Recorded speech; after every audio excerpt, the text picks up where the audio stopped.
Marvel ने Avengers doomsday की half cast announce कर दी है।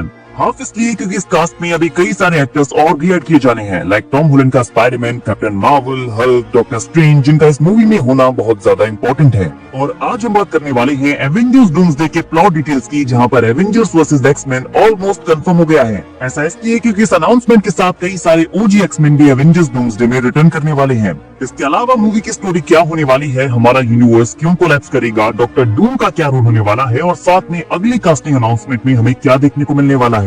So let's talk about it. तो इस लाइव स्ट्रीम के एंड में हमें रॉबर्ट डाउनी जूनियर देखने को मिलते हैं, जिन्हें मिलाकर डूम्सडे की कास्ट में टोटल 27 एक्टर्स को ऐड किया गया है। बट उसके बाद हॉलीवुड रिपोर्टर की एक रिपोर्ट आती है कि मार्वल की कास्ट अनाउंसमेंट अभी एंड नहीं हुई है, वो जल्द ही अगली अनाउंसमेंट भी करेंगे। और उसके बाद आरडीजे एंड मार्वल स्टूडियोज का एक कमेंट इस चीज को कंफर्म भी कर देता है कि हाँ, अभी यहाँ बहुत जगह है, मींस अदर कैरेक्टर्स भी डूम्सडे का पार्ट होने वाले हैं, जहाँ Spiderman, doctor strange, Hulk, captain Marvel जैसे कैरेक्टर्स मोस्ट ऑब्वियस हैं। तो ये कास्ट बहुत ही ज्यादा ह्यूज है। यहाँ पर एवेंजर्स के साथ एक्समैन भी है, और इसी पूरी सिचुएशन को एलेक्स परेज ने cosmiccircus.com में एक्सप्लेन किया है। उनका कहना है कि मूवी में हम दो यूनिवर्सेस को कोलाइड करते हुए देखेंगे, और वो कोलिजन होगा हमारे main Earth 616 and divergent X-Men universe के बीच में। अब यहाँ डाइवर्जेंट एक्समैन यूनिवर्स का मतलब ये है कि वो भले ही यहाँ मूवी का पार्ट होने वाले हैं, बट उनके पास्ट को यहाँ पर एक्सप्लेन नहीं किया जाएगा। तो जितने भी एक्समैन कैरेक्टर्स मूवी में अपीयर होने वाले हैं वो फॉक्स के एक्समैन है, बट नाउ वो एमसीयू के साथ कनेक्ट होने वाले हैं। और ये डाइवर्जेंट एक्समैन यूनिवर्स वो वाला यूनिवर्स होगा जो कि X-Men days of future past के इवेंट के बाद सेट है,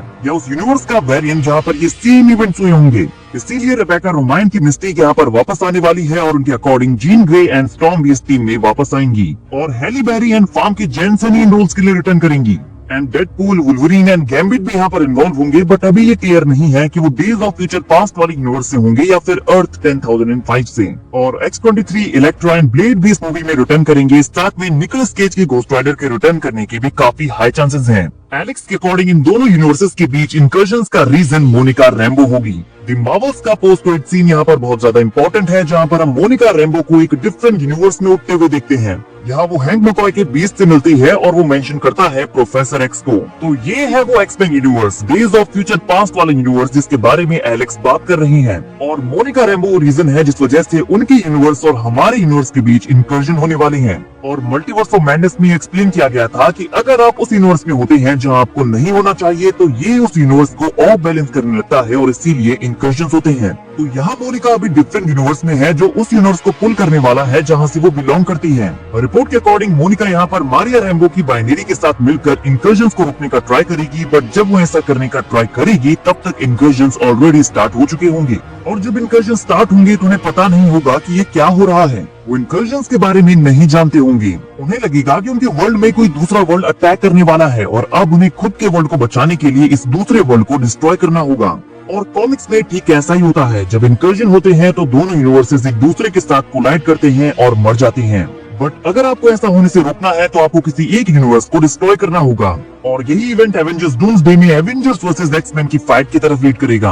और इसी इवेंट के बारे में captain America brave new world के पोस्ट क्रेडिट सीन में मेंशन किया गया था, जहां पर लीडर कहता है कि वो आने वाले हैं, और वो हैं द एक्समैन। तो यहाँ एवेंजर्स को सैम विल्सन लीड करेगा, और एक्समैन के अगेंस्ट हमें एवेंजर्स की एक कमाल की फाइट देखने को मिलेगी, जो कि डूम्सडे के प्लॉट का एक मेन एलिमेंट होने वाला है। साथ में उनका कहना है कि हमारा सैवेज हल्क भी इसी फाइट में बाहर आएगा और वुल्वरीन के साथ फाइट करेगा। तो गाइस, वुल्वरीन वर्सेस हल्क की फाइट के लिए भी तैयार हो जाइए। नाउ अगली प्लॉट डिटेल कैप्टन मार्वल और शैंग-ची को आपस में कनेक्ट करती है, बिकॉज कैप्टन मार्वल मोनिका को खोने के बाद काफी गिल्टी फील कर रही है। तो वो मोनिका को वापस लाना चाहती है। वो शैंग-ची के बैंगल्स को एनालाइज करके उस इवेंट को रिक्रिएट करने की कोशिश कर रही है जिससे वो सेपरेट हुए थे, जो कि बहुत ज्यादा डेंजरस है। इसीलिए वो ब्रूस एंड वोंग की हेल्प ले रही है, जो कि शैंग-ची के पोस्ट क्रेडिट सीन में हमें देखने को मिला था। तो शैंग-ची भी इसमें इन्वॉल्व होगा।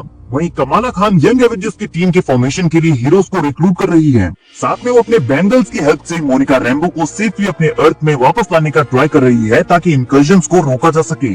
उधर फैंटास्टिक फोर की फैमिली अपने यूनिवर्स में हैप्पी है, लेकिन रीड अदर वर्ल्ड्स को ढूंढने के लिए एग्जिस्टेंस के फैब्रिक के साथ एक्सपेरिमेंट्स कर रहा है। तो रीड केयरलेस होकर मल्टीवर्स के फैब्रिक के साथ छेड़छाड़ करेगा। नाउ बात करें स्पाइडरमैन की, तो एलेक्स के अकॉर्डिंग स्पाइडरमैन किसी भी तरह के इवेंट में इन्वॉल्व नहीं होना चाहता, बट उसे मजबूरन होना पड़ता है, और स्पाइडरमैन को उसका सिम्बियोट सूट मिलने वाला है। वहीं doctor strange and clear doctor Doom को ज्वाइन करने वाले हैं और कॉमिक्स में भी कुछ ऐसा ही होता है, जहां doctor Doom and molecule man multiverse को बचाने का ट्राई करते हैं। स्ट्रेंज भी उन्हें एंड में ज्वाइन करता है, जहां डूम कहता है कि पूरे मल्टीवर्स को बचाना तो पॉसिबल नहीं है, इससे बेहतर होगा कि हम किसी एक चीज को सेव करें। और स्ट्रेंज भी उसकी बातों से एग्री करता है। और इन कौन से पार्ट्स में हम ऑलरेडी देख चुके हैं कि डॉक्टर स्ट्रेंज डॉक्टर डूम का साथ देने वाला है और डॉक्टर डूम खुद को हीरो मानता है। वो मानता है कि वो मल्टीवर्स को बचाने वाला है और इस पूरी प्रोसेस के लिए वो कैंग एंड टीवीए को हेट करता है। वो उन्हें ब्लेम करता है कि उनकी वजह से ये सब कुछ हुआ है। और मूवी का फाइनल पार्ट टीवीए के अंदर प्लेस लेगा, जिसमें लोकी भी इन्वॉल्व होने वाला है। रिपोर्ट के अकॉर्डिंग सिल्वी भी हम यहाँ पर देखने को मिलने वाली है, लेकिन शायद वो यहाँ पर मर जाएगी। सो गाइस, इनमें से कई सारे पॉइंट्स को हम ऑलरेडी डिस्कस कर चुके हैं एंड नाउ लगता है कि एवेंजर्स डूम्सडे का प्लॉट कुछ ऐसा ही होने वाला है। और यहाँ पर द मार्वल्स का पोस्ट क्रेडिट सीन अब बहुत ही ज्यादा इंपॉर्टेंट हो गया है, बिकॉज वो एक्समैन यूनिवर्स होने वाला है जिनके साथ हमारा मेन अर्थ 616 को लाइट करेगा। नाउ गाइस, आप कमेंट करके बताइए कि आप एवेंजर्स डूम्सडे की कास्ट को देखकर कितने हैप्पी हैं और मूवी के लिए कितने एक्साइटेड हैं, ये भी बताना मत भूलना। वीडियो अगर अच्छी लगी हो तो वीडियो को लाइक और चैनल को सब्सक्राइब करना ना भूलें, बिकॉज ऐसी अमेजिंग वीडियोस हम डेली लाते रहते हैं।